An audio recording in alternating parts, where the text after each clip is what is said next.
Pues bien, primera parte, ¿por qué defiendo las democracias? Segunda parte, ¿cuál es el enemigo de la democracia hoy? Y tercero, ¿qué cosas habría que hacer para reforzar la democracia?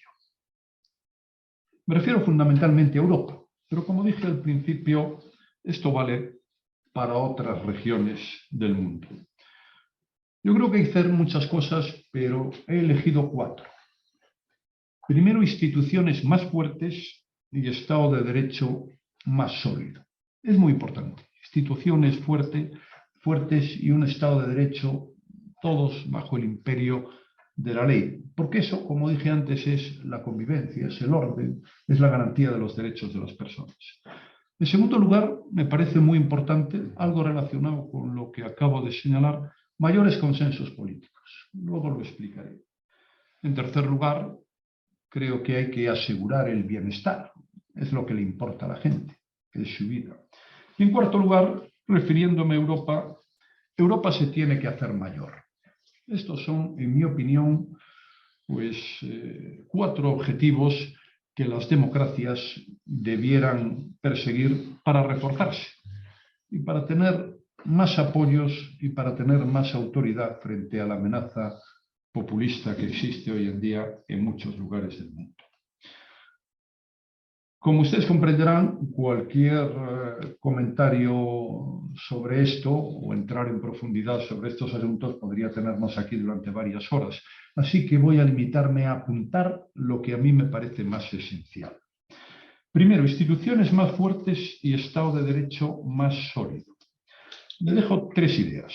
En España es fundamental los políticos, pero no solo ellos, porque un país no son sus políticos ni su gobierno, es fundamentalmente su gente, pues es fundamental que todos defendamos nuestra Constitución frente a las descalificaciones populistas. Primero porque es una Constitución acordada por la inmensa mayoría frente a la tradición habitual en nuestro país, que todavía se mantiene en algunos países de Latinoamérica. Ahora hemos visto lo que ha pasado en Chile no hace muchas fechas. Las constituciones se acuerdan, porque son las reglas de juego. Aquí tuvimos un siglo XIX letal, pero esta Constitución se ha acordado, y ese es su mayor valor, el mayor, acordado. Es la más duradera, si acaso, quizá después de la de 1876, la de Cánovas, que dio lugar a los gobiernos de Cánovas y Sagasta. Es una Constitución que garantiza los principios de la democracia liberal, en los que yo pienso que todos creemos.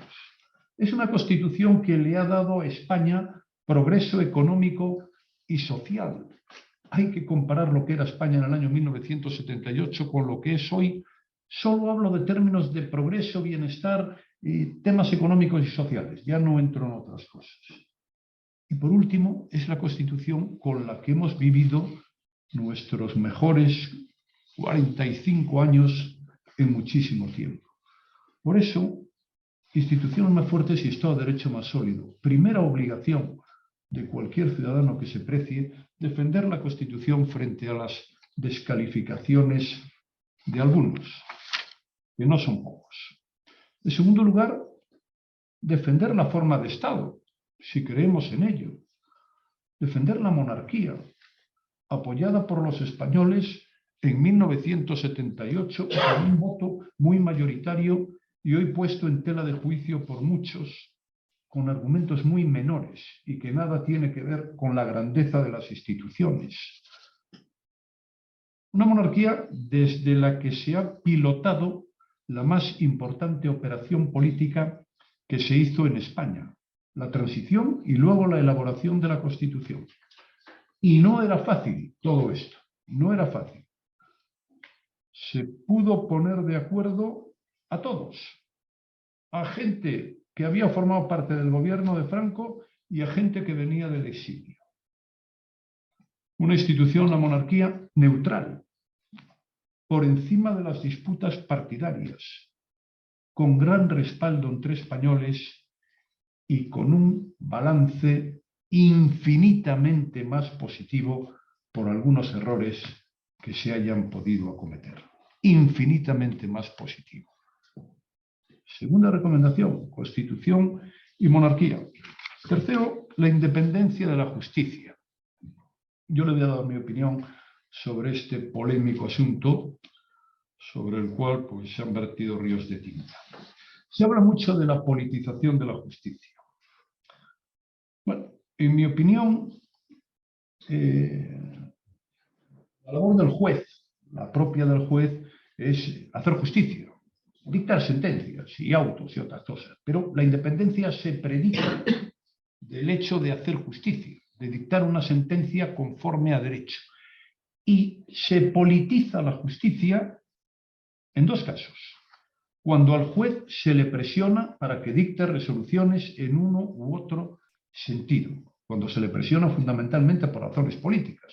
Se le puede presionar por otras razones diferentes.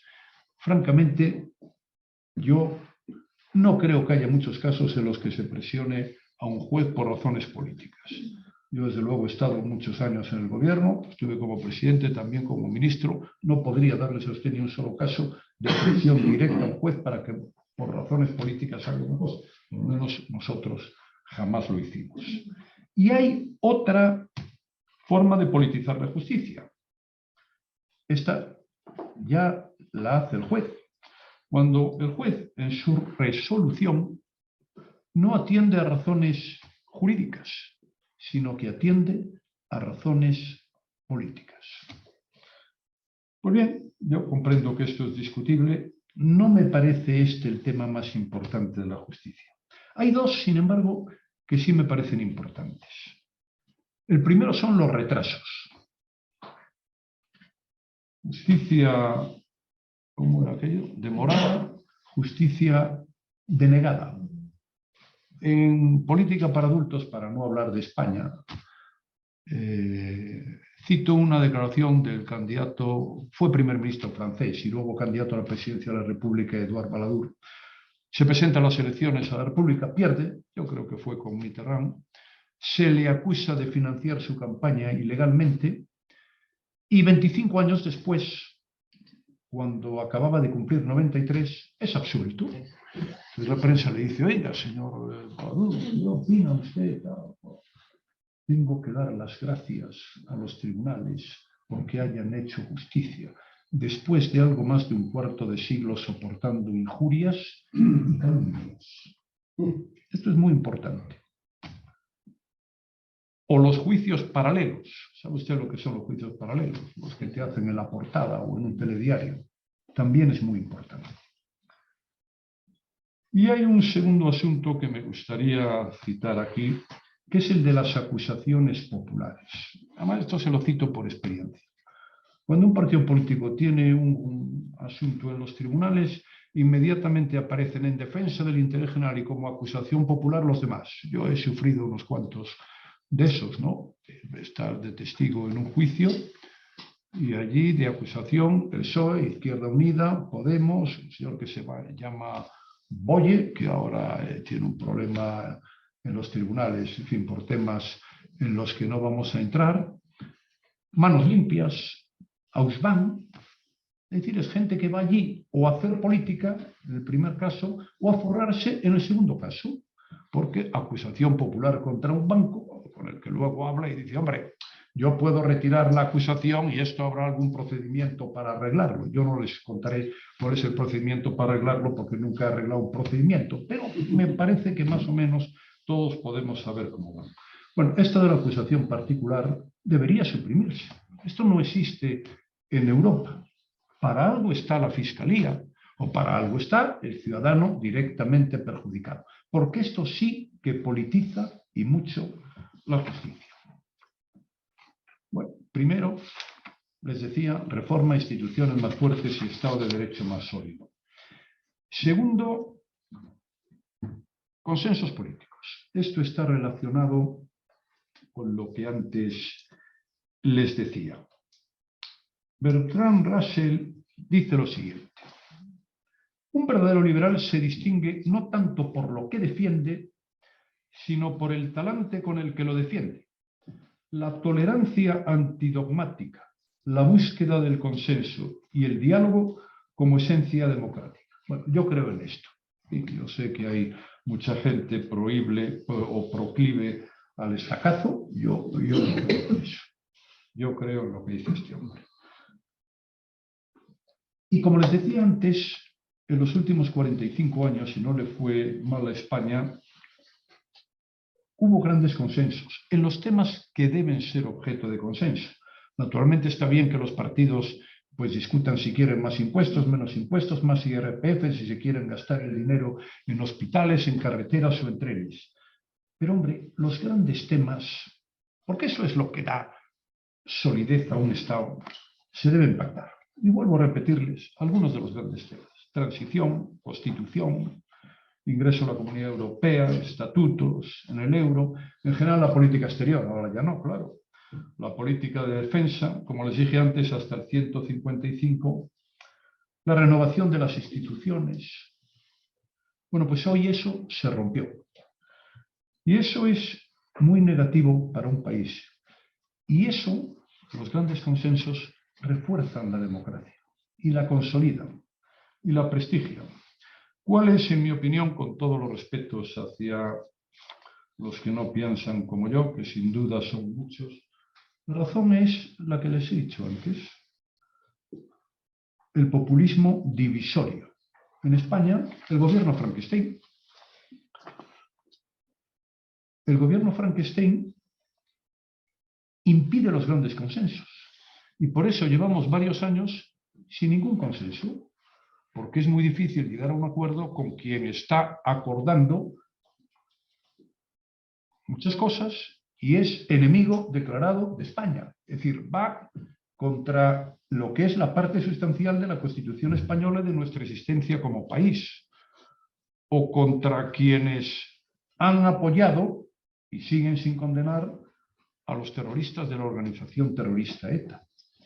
Es muy difícil que pueda haber, como ha habido en estos últimos 45 años, un consenso en los grandes temas que lo ha habido siempre con la existencia del gobierno Frankenstein. Dicho de otra forma, incorporando a los populistas al gobierno. Bueno, hay países donde no lo han hecho. Y aquí, pues, se intentó por algunos, no, lo intenté yo, llegar a un entendimiento como se había hecho en Alemania durante 2 legislaturas y no parece que a Alemania le haya pasado nada. Lo único que le pasó fue que se libró de los populistas. Por tanto, instituciones más fuertes. En segundo lugar, consensos políticos. Eso refuerza la democracia. En tercer lugar, el bienestar. Un país democrático y con bienestar, pues, lógicamente, el bienestar se va mejorando poco a poco, refuerza esa democracia. Les decía antes que Europa es el mejor lugar del mundo para vivir. Bueno, puede haber si quieren algunas excepciones, pero tenemos 7% de la población mundial, 22% del PIB. Tenemos más del 50% del gasto social del mundo. Y luego tenemos algo que a veces uno tiene la sensación de que no valoramos. Un sistema de bienestar que en el mundo no existe. Sanidad, educación y pensiones. Eso sí, muchas veces la gente se manifiesta, critica, dice, tardaron en atenderme, etcétera, etcétera. Todo eso está muy bien. Hay que aspirar a hacer las cosas mejores. Pero que al menos sepan que eso existe aquí. Y si no, que se den una vuelta por el mundo. Bueno, pues de lo que se trata es de mejorar eso. Algunas ideas. Nosotros vivimos una crisis muy dura, España, en general todos los países de la Unión Europea, aproximadamente entre los años 2008, 2009 y 2014. Ya en el 2014 empezamos a crecer un poco y ya 15, 16 y 17 lo hicimos por encima del 3%. Bueno, no fue fácil salir de aquello. Sorteamos el rescate europeo, que sin embargo afectó a Portugal, Grecia e Irlanda. Bueno, ¿y cuáles fueron las recetas? Yo creo que son plenamente válidas. Primero, controlar el gasto público del déficit público. Es verdad que en un determinado momento puedes gastar más de lo que ingresas, pero que ese momento no dure sine die, porque eso es como las familias. Si ganas 1.000, gasta 900 y ahorra 100, porque no vas a poder gastar 1.100 durante demasiado tiempo. Controlar el gasto y el déficit. Hacer reformas. Nosotros hicimos muchas.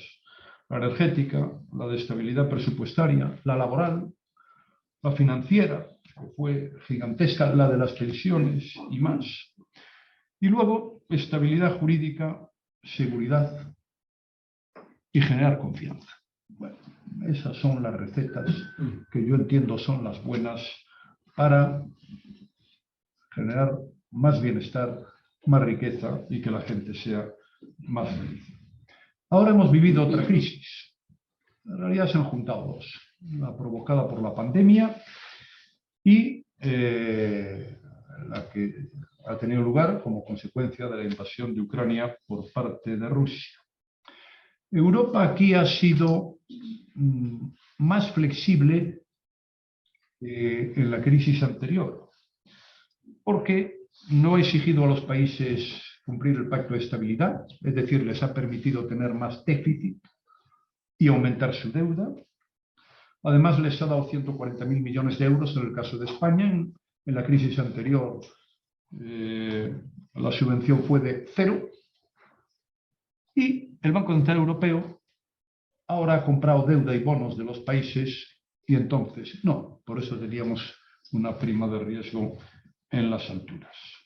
Bueno, la flexibilidad está bien, pero la flexibilidad, como les decía antes, no puede ser eterna. Ahora es necesario, más control del gasto público, reformas, es muy importante hacer reformas, no contrarreformas. Aquí se ha contrarreformado la reforma laboral y la de las pensiones. Creo que ha sido un error descomunal en ambos casos. Es muy importante fomentar los acuerdos de comercio, esto es riqueza, es fundamental para varios países de Latinoamérica y para Europa, hacer un convenio de libre comercio Europa-Mercosur. Eso genera riqueza, genera bienestar, genera empleo y además da lugar a que las cláusulas que se introduzcan en esos convenios pues sean cláusulas positivas, democráticas y liberales. No es solo un tema económico, es también un tema de valores. Es muy importante conseguir la independencia energética. Todos hemos visto lo que ha ocurrido ahora con el gas ruso. Conviene ser independientes en todas las facetas de la vida, porque eso es sinónimo de ser libre. Y ser libre es muy importante, y no serlo, desgraciadamente, también. Y luego conviene más Europa, pero más Europa en términos económicos. No voy a entrar ahora en más Europa en términos económicos porque me voy ahora a la cuarta acción para reforzar la democracia. Primero, instituciones más fuertes. Segundo, más consensos políticos. Tercero, bienestar, cuidar de la gente. Y por último, más Europa. Helmut Kohl. Solo si Europa habla con una sola voz y pone en común sus fuerzas, podrá hacerse valer como actor internacional.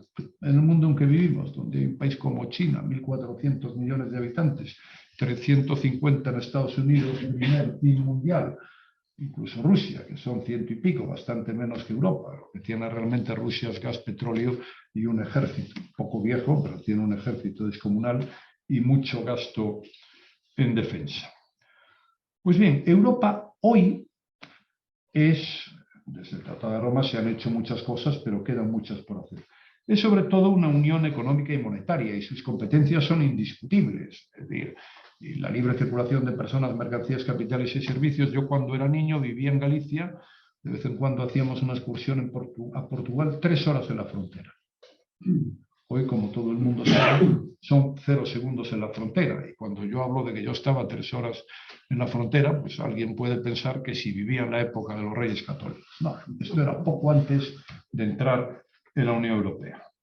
Bueno, el libre comercio, la supresión de los aranceles, eso es algo muy positivo. Europa tiene competencias en temas claves, tiene la política monetaria, los tipos de interés, todos los temas de transporte, de pesca, agricultura, etcétera, etcétera, pero hay más cosas. Y hay temas que están pendientes. No se puede ser medio Europa. Yo comprendo que esto va lento y que hay momentos en la historia en que se da un golpe hacia adelante claro. En estos momentos creo que hay una buena oportunidad, sobre todo después de los acontecimientos que hemos visto en Ucrania y en Rusia. ¿Qué cosas creo yo que hay que hacer? Las dejo apuntadas. Primero, Europa es sobre todo unión económica y unión monetaria. Necesitamos una política exterior y de seguridad y de defensa común. De eso no hay nada. Bueno, hay un Mr. PES que le llaman, ¿no? Que ahora es Borrell, pero claro, Borrell no puede mandar tanques a Ucrania. Entre otras cosas, es que no tiene ninguno. No hay una política de defensa europea. Entonces, si queremos existir en el mundo y dejar de tener arrendada nuestra defensa y nuestra seguridad a Estados Unidos, tenemos que unir fuerzas. Lo hemos hecho en materia económica, aquí también debemos hacerlo, porque además debemos de aprender que a pesar de que llevamos, como recordaba antes, una gran etapa de paz, aquí no hay nada garantizado ni nadie nos puede prometer que hay cosas que no puedan ocurrir, porque a nadie se le había ocurrido que Rusia un buen día decidiera invadir Ucrania. Después entró Crimea, pues hubo una cierta sorpresa. Pero ¿y quién nos garantiza que después de Ucrania no viene Polonia o Estonia, Letonia o Lituania? Que a fin de cuentas, aunque estén hoy en la OTAN, antes fueron Unión Soviética. Y si Estados Unidos no interviene, ¿está Europa en condiciones de defenderlo? Desde luego estaría en mucho mejores condiciones si hubiera una política exterior de seguridad común de la Unión Europea. Y este es un tema difícil, sobre todo porque afecta a la soberanía. La política exterior y la política de defensa es lo que está más íntimamente unido a la soberanía de los países. Pero este es un reto, el más importante que tiene Europa en los próximos años. Una política energética común. No podemos estar dependiendo de que Rusia decida subir el precio del gas o no, y además de que decida mandarnos gas o no. Y sobre este asunto quisiera dejar un apunte.